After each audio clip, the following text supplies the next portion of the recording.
Alright, I'm back. For a few of you, probably going to be assurance that I'm alive. Getting a lot of PMs asking if I'm okay, if I'm going to keep making videos. And if you can tell my voice, a little under the weather, been sick lately. But I have been thinking about ways to get some information I think is critical out there. And it's basically probably going to come in the form of two videos, this being the first of the two. I get a lot of people that ask me how I feel about Backbreaker, and if you're wondering why I've got all pro football playing, it's just because some of you have ADD and you can't look at a black screen, so you can look at that. My feelings on Backbreaker are very simple. I'm excited about the technology it brings. I think it's going to be revolutionary gameplay, but I fear that the mechanics of the game are going to be wrong.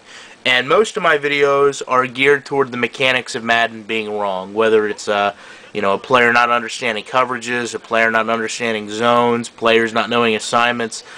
If the game, as in Backbreaker, if the game can't have all that right, then the tackling to me just isn't going to matter. If my players are going to act like mindless drones, then the technology of the physics of constant interacting different tackles, real-time tackles, doesn't matter. I don't really have a lot of issues with ProTac. I think sometimes it does some weird things, but again, I've probably only made 2 or 3 videos on ProTac. I've made plenty of videos on problems with Madden and assignments. So that's my problem with Backbreaker. I don't know if any game, its first year out of the box, is going to be able to get the level of realism in terms of football assignments that All Pro Football or NFL 2K5 had, because this is a game that was designed for years and years to get to this point. And I think a big problem people have is they say, well, these games were ahead of their time, and that's something that bothers me, because I don't think that these games were ahead of their time. I certainly don't think NFL 2K5 was ahead of its time. I think in terms of technology and looking at where other sports games were at the moment, in that year, they were right on course. I think Madden was always behind, and Madden has shown why it's behind in the past 4, 5, 6 years, because they can't catch up to where 2K5 was. So you wonder why perennially they were behind. Well, it's because they still can't catch up even when there's no competition to push them forward.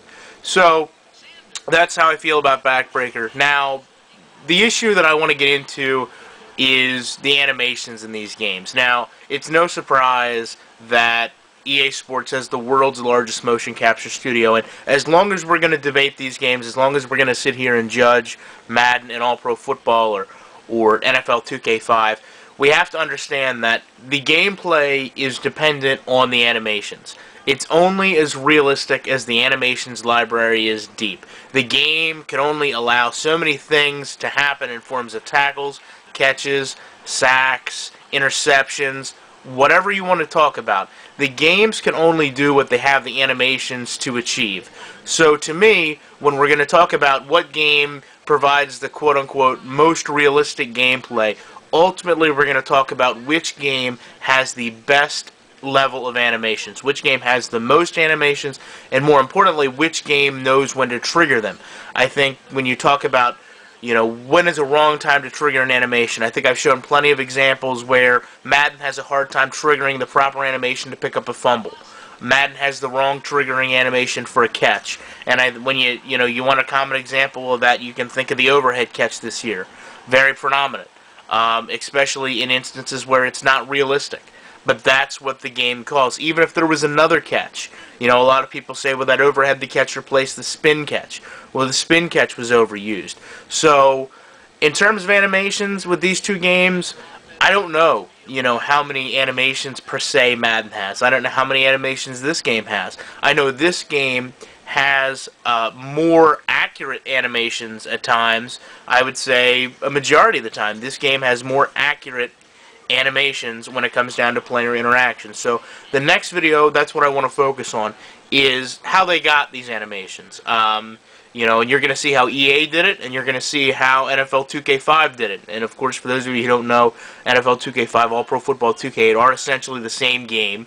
Underneath, the engine and everything is the same, so the animations do carry over, with the exception of a few animations that I'd like to bring up, and I think that are particularly spectacular when you think about how these animations came to play.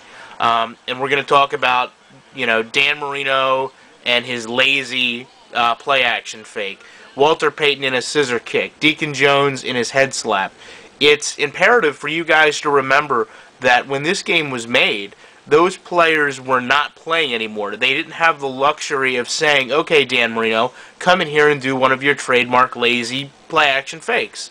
Okay, Deacon Jones, come in here and why don't you do a head slap for us, and we'll implement that into the game. I believe, I'm not totally accurate, but I'm almost certain that Walter Payton was dead when this game came out. Therefore, it's physically impossible for him to come in and do his scissor kick. Not that it was going to be possible when he was alive when this game came out anyway.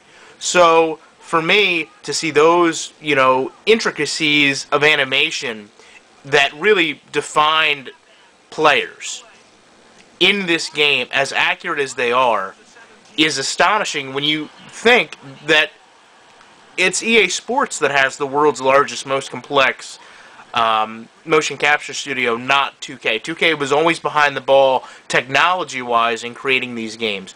So, as I said, I'm going to try to wrap this up, but wanted to get my feelings out on there on Backbreaker, so I stopped getting, emails, comments made, and talk about, why exactly I want to delve into the animations, why they're so important, and why ultimately they determine how, authentic gameplay can be.